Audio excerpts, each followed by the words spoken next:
Demain s'ouvrira le congrès du Front National à Lille. Que reste-t-il aujourd'hui de la dynamique d'avant-second tour de la présidentielle pour Marine Le Pen? Pourquoi vouloir changer de nom? Une marque historique. Quelles sont les ambitions à venir de la présidente du futur parti dont on ne connaît pas encore vraiment le nom? Bonsoir Marine Le Pen, merci d'être avec nous. D'abord, Donald Trump qui applique le protectionnisme, cela vous réjouit idéologiquement, j'imagine? Oui, bien entendu. Vous savez que nous défendons le protectionnisme depuis de nombreuses années et que d'ailleurs, puisqu'il s'agit de discuter de l'acier, l'acier français a disparu précisément parce qu'il était victime d'une concurrence tout à fait déloyale en provenance de Chine, la même que Donald Trump considère comme dangereuse pour l'acier américain. Avec un protectionnisme comme celui-là, les premières victimes directes d'une guerre commerciale potentielle, ça sera les ouvriers d'ArcelorMittal, de Valorex. C'est aussi ça, le risque d'une guerre commerciale et du protectionnisme? Non, je ne crois pas du tout, car en réalité, c'est plutôt l'Allemagne qui va en subir, en l'occurrence, les conséquences. Mais il faut quand même que vous soyez conscient que énormément de pays du monde marchent avec le protectionnisme. La Chine fonctionne avec du protectionnisme, par exemple. L'Union européenne met des taxes également, des taxes douanières. L'Union européenne le fait également. Je crois que sur les chaussures, c'est 22 à 25% de droits de douane en Chine. Nous devons préserver notre industrie, ce qui n'empêche pas d'avoir des accords bilatéraux que nous passons avec un certain nombre de pays. Marine Le Pen, vous ouvrez demain donc à Lille ce congrès qui sera donc le dernier du Front National?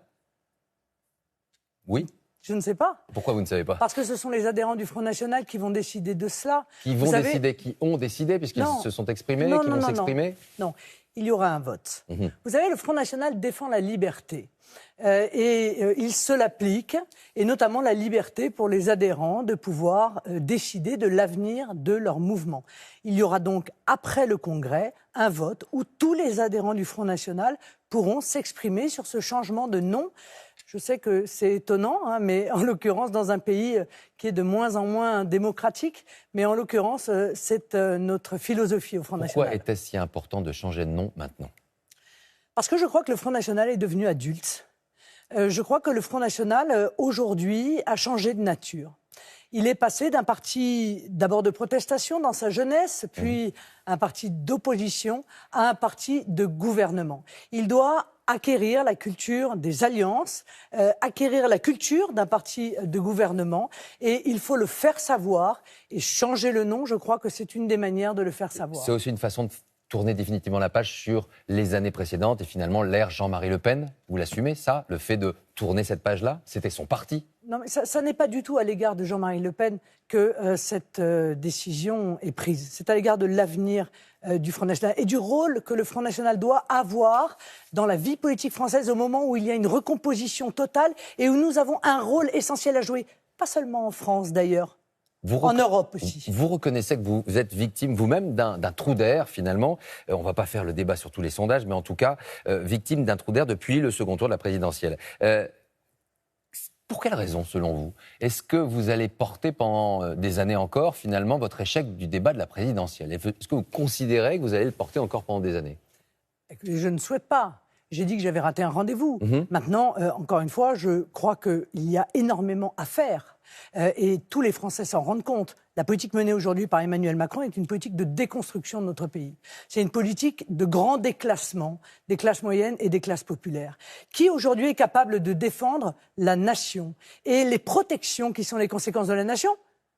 Le Front National, et seulement lui. Mais il ne peut plus le faire peut-être tout seul. Je souhaite qu'il le fasse moi, avec l'ensemble de ceux qui précisément souhaitent défendre la nation, face à ceux rassemblés par Emmanuel Macron, qui eux défendent un mondialisme, un européisme, qui précisément prive les Français de toutes ces protections. Vous parlez, j'ai entendu, d'alliance, de rassemblement, rassemblement des nationaux, rassemblement, alliance. C'est nouveau, effectivement, que le Front National se mette à tendre la main. À part Nicolas Dupont-Aignan, personne ne l'avait effectivement prise depuis quelques années. Juste une première question. Sur l'échiquier politique, Laurent Wauquiez, c'est un adversaire comme les autres? Un allié potentiel? Un adversaire comme les autres? L'un ou l'autre? Il a répondu à cette question. Oui, mais il a clairement indiqué qu'il se sentait, lui, plutôt sur la rive des mondialistes, plutôt que sur la rive de ceux qui défendent la nation. Donc vous n'êtes pas prêt à parler avec lui? C'est pas très étonnant, M. Dalaouche, car en réalité, il a été ministre, notamment ministre de l'Europe. Mais vous le dites vous-même, les gens changent, les gens évoluent. Vous le dites vous-même. Il était un européiste convaincu. Et aujourd'hui, je n'entends pas dans sa bouche la volonté de rendre aux Français leur souveraineté. Est-ce qu'il est plus de droite que vous?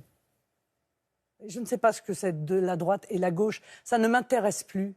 Car je vais vous dire, ça n'est plus le clivage qui traverse la France, pas plus que ça n'est le clivage qui traverse l'Europe. Il suffit, pour s'en convaincre, de regarder ce qui s'est passé en Italie. Le vrai clivage, encore une fois aujourd'hui, c'est entre ceux qui considèrent que la nation est un obstacle, et notamment un obstacle aux lois du marché, et ceux qui considèrent que la nation est un cadeau, un joyau qu'il faut à tout prix protéger, car c'est grâce à la nation que l'on peut assurer la sécurité, la prospérité, la sécurité et la défense de l'identité du peuple. Votre ancien collaborateur, Florian Philippot, lui n'estime pas que vous êtes victime d'un trou d'air. On va l'écouter, il était l'invité ce matin des 4V et vous réagirez juste après.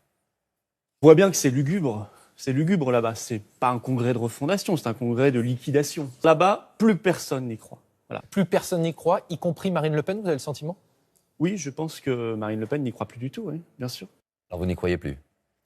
Mais il ne va pas vous manquer, Florian Philippot, après autant de travail, de stratégie, et finalement il n'est plus là, à vos côtés. Ça nous fait penser à Bruno Maigret qui s'en va. Après lui, qu'est-ce qui se passe au Front National? On ne garde pas ses cadres? L'unité, c'est impossible? D'ailleurs, après le départ de Bruno Maigret, je crois que c'est là où Jean-Marie Le Pen est arrivé au second tour de l'élection présidentielle. Donc il faut rester extrêmement modeste en politique. Il a fait un choix, le choix de partir.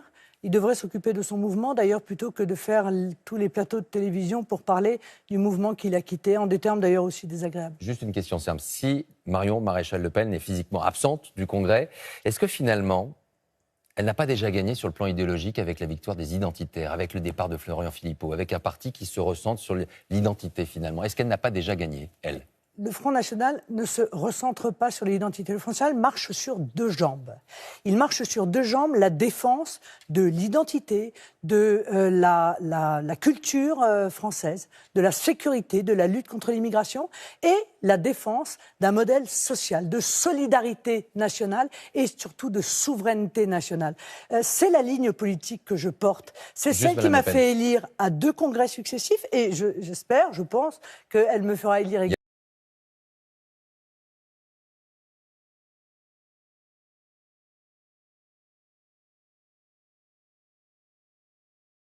On l'a déjà vu dans d'autres mouvements, dans d'autres partis. Finalement, le dégagisme, c'est d'actualité. On l'a vu avec Emmanuel Macron. Est-ce que vous trouveriez ça totalement illégitime? Est-ce que ce n'est pas une stratégie qu'elle peut envisager? Ça n'a aucune importance. Ah, aucune importance. L'important, ce sont les idées que nous défendons, car ce sont ces idées-là qui changeront la vie des Français. La personne qui porte ces idées a beaucoup moins d'importance que le fait que ces idées arrivent au pouvoir. Donc et vous êtes prête à passer la main au cas où? Je vais aux municipales, aux départementales, aux européennes, aux régionales prochaines, préparer les conditions d'arriver en pole position pour la future élection présidentielle. Merci Marine Le Pen.